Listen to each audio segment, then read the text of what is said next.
धनुर्भंग का भूकंप और वज्रपात जैसा शब्द सुनकर सब घबरा गए। राजा जनक का हृदय हर्ष से उछल पड़ा। वे राम के अद्भुत रूप, गुण, शौर्य, वीर पर मुग्ध होकर विश्वामित्र से बोले, मुनींद्र, सीता के लिए मुझे मनचाहा वर मिल गया। यदि आप स्वीकृति दें तो मैं आज ही महाराजा दशरथ के पास सीता राम के विवाह का प्रस्ताव भेज दूं। विश्वामित्र की अनुमति से राजा जनक ने दशरथ के नाम एक पत्र लिखा और अपने विश्वस्त मंत्रियों को उसके साथ तुरंत अयोध्या जाने का आदेश दे दिया। मंत्रीगण शीघ्रगामी रथ में बैठकर चल पड़े और मार्ग में 3 रातें बिताकर अयोध्या पहुँचे।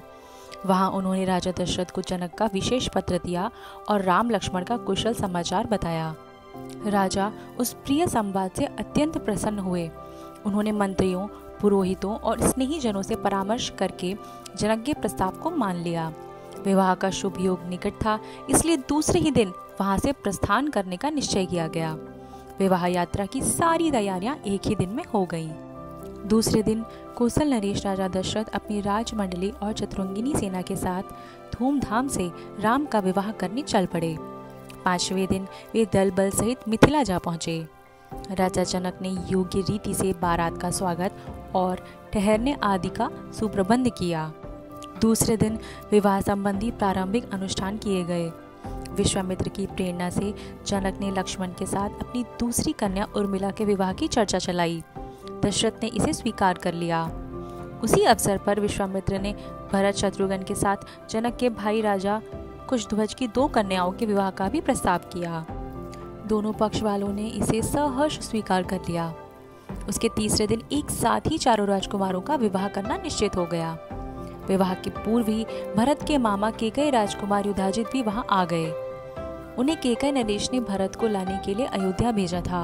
वहां राम विवाह का समाचार पाकर वे जनकपुरी चले आए। राजा दशरथ ने उन्हें अपने पास ठहरा लिया।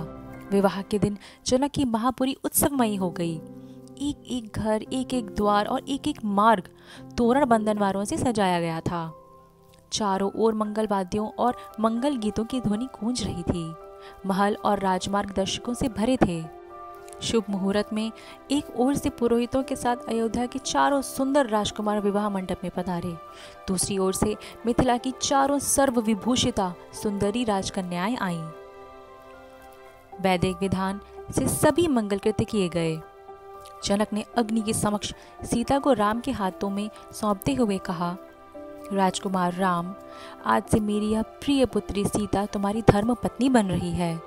छाया की भांति सदा सर्वदा तुम्हारी सहगामिनी होकर रहेगी।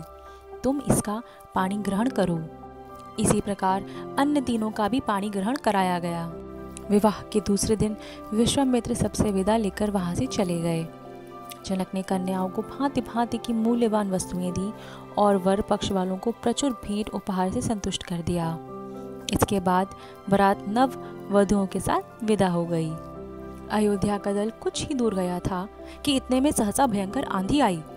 उसके साथ ही प्रसिद्ध क्षत्रिय संहारक कोपमूर्ति परशुराम हाथ में फरसा और धनुष बाण लिए आ पहुंचे। ऐसा प्रतीत हुआ मानो स्वयं प्रलयंकर रुद्र ही प्रकट हो गए। जिस धुरंधर सूरमा के नाम से ही सारा संसार के बड़े बड़े योद्धा कांपते थे, उसी को प्रत्यक्ष देखकर सारे अयोध्यावासी अधमरे हो गए। परशुराम सबका रास्ता रोककर राम से कर्कश स्वर में बोले, राम, तुम्हारे बल पराक्रम की आजकल बड़ी चर्चा है। सुना है तुमने जनकपुरी में शिव के पुराने धनुष को तोड़ डाला।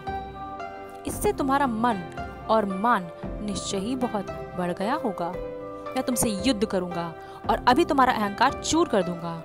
राजा दशरथ इसे सुनते ही गिड़गिड़ाते हुए बोले, हे प्रतापी परशुराम, आप ब्राह्मण हैं, तपस्वी हैं, ब्रह्म ज्ञानी हैं। कृपा करके मेरे बच्चों को ना मारिए।